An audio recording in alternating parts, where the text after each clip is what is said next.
So sometimes when I get a new student, they express to me that they're a little bit nervous because they don't have a decent sense of rhythm, or at least they don't think they do. So what I like to do is I like to give them this clapping test to see where they're at, and then we usually take it from there. Now I'm gonna do this test for you guys today, but if you don't do very well, if you find out you're at some of the lower levels of rhythm, don't really take it to heart too much and think that you're never going to get good at rhythm, because I've seen people at all levels get decent at rhythm eventually. It's just you're going to probably have to work a little bit harder than those who it comes naturally to whom it comes naturally. Okay, so anyways, let's go ahead and do the test. And I'm just going to play When the Saints Go Marching In, just because I want it to be a song that we've probably all heard before. It's just kind of in our childhoods, at least it was in mine. And it's got a certain rhythm to it that lends itself to be interpreted many ways.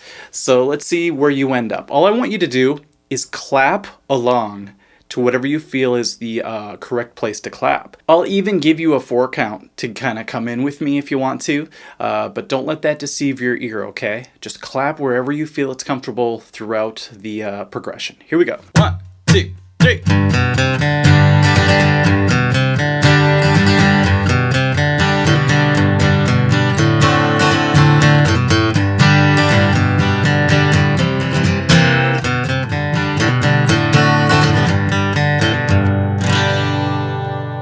Alright, now what we're going to do is I'm going to play back what I just played, and I'm going to clap the 6 different levels so you can kind of grade yourself and see where you're at. It's going to be a little weird, I'm going to be just clapping in front of you, but see how you did. And like I said, if you find yourself on some of the lower levels, don't despair, because there's going to be hope. I'll tell you towards the end of the video why. Okay, here we go. This will be level 0.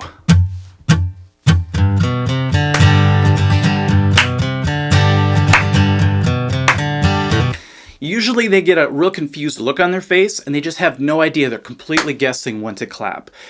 I'm calling that level 0 because it means that we have a long way to go. I wanted to call it level 1, but it doesn't make sense if they have no sense of rhythm at all, if they're completely guessing. So that's level 0. So there's a reason I started the progression off with a count, because I want you to think of things as 1, 2, 3, 4 at a certain pace, so that when we clap, we can actually attach it to one of the numbers so that you can understand what I'm talking about.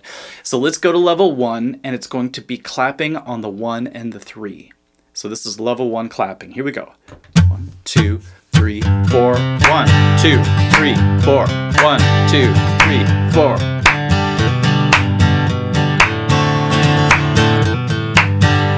If you found yourself clapping on the 1 and 3, that's what we're going to call level 1 clapping.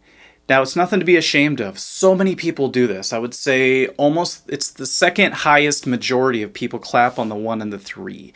And you can kind of see it sometimes. Let's say you're at a wedding and there's some sort of like dance happening. You'll see people clapping on the, people make fun of people that do that, but on the 1 and the 3. So it's pretty common, all right? So don't feel too bad. All right, let's go to level 2 clapping. This is where we're going to clap on 1, 2, 3, and 4. 1, 2, 3, 4. 1, 2, 3, 4. 1, 2, 3, 4.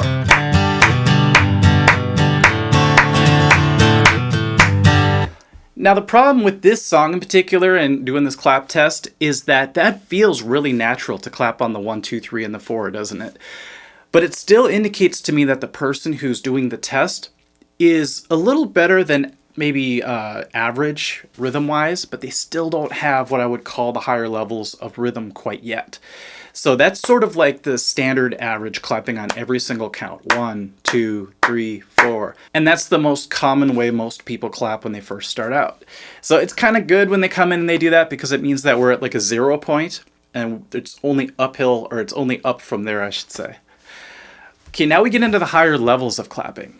So we're going to get into level 3 now. It's going to sound like this, and it's going to be clapped on the 2 and the 4. So a little more of what they call the backbeat when you clap. Here we go.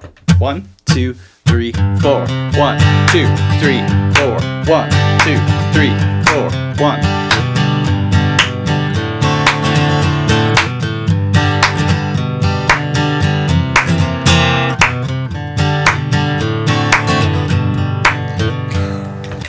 Okay, so you get the idea. It's more of a backbeat way to clap. So when a student claps on the backbeat like that on either that song or whatever riff I played for them, I'm always excited because it means they already have a head start sort of in the rhythm world, and that I won't have to spend too much time getting them to feel the riffs and the rhythms correctly.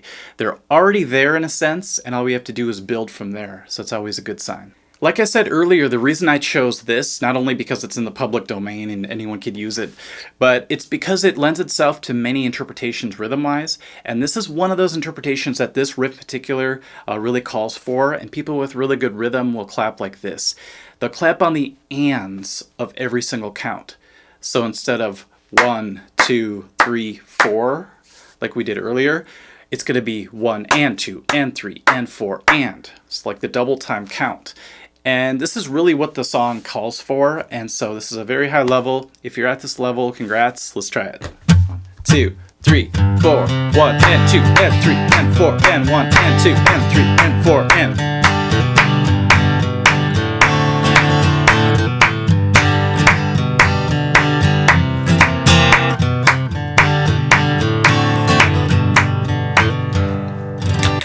So what would the fifth level be of clapping? Now, it's sort of confusing because I put the first one at level 0. So overall, there's 6 levels, but when I say level 5, that's going to be the top as far as what I'm talking about today. So that would be where you embellish on the clap that we just did. So I've had a few people come in and they were either in drumline or they took piano lessons or they just grew up with a really good sense of rhythm, and they would do something like this. 2, 3, 4.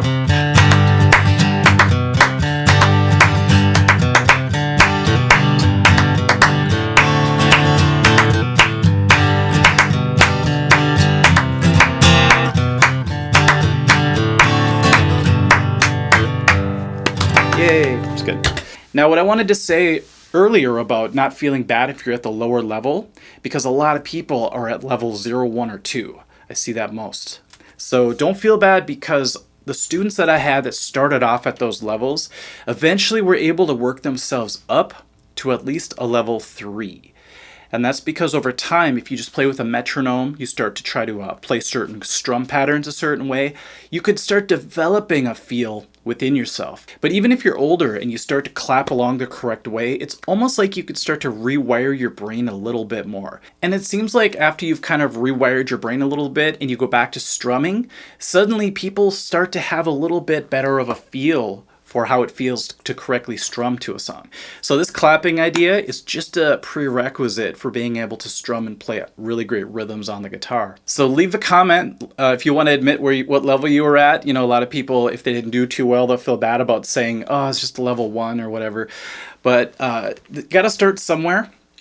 And if you want to jump to the lesson website, theartofguitar.com, we do a lot of rhythm exercises.